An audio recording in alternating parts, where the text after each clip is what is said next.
टीमचे मी शिर्डीवरून business belong करते. तर एएसडीएम मध्ये आपलं स्वागत आहे. आपण पिंपळस गावामध्ये कांता मावशी यांना आपलं अमृत सोनं हे सप्लिमेंट दिलं होतं आणि आपण मावशींनाच विचारू की हे आपलं प्रोडक्ट घेण्याआधी मावशींना काय त्रास होता आणि आपलं अमृत सोनं ज्यूस घेतल्याच्या नंतर काय रिझल्ट आला. तर नमस्कार मावशी. तुमचं नाव सांगा. कांताबाई मानलं सरदार. ओके. तर तुम्हाला काय त्रास होत होता? साखरेचा त्रास होता ना. साखर तुमची 250 होती. 200-250 साखर होती.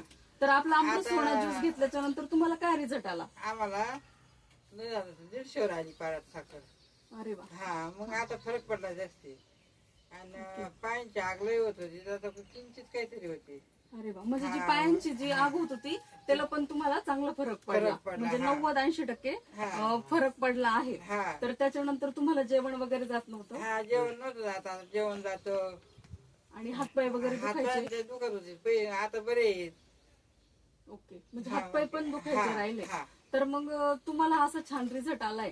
तर तुम्हाला काय वाटतं, लोकांना तुम्ही काय संदेश देणार का आपलं अमृत सोना हे ज्यूस घेतल्याच्या नंतर काय रिझल्ट असेल?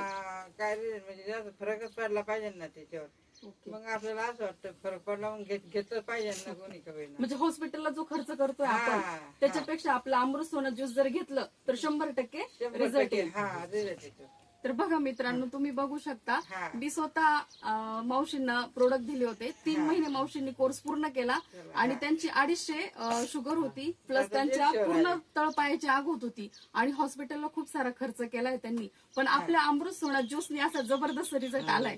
तर थँक्यू धन्यवाद.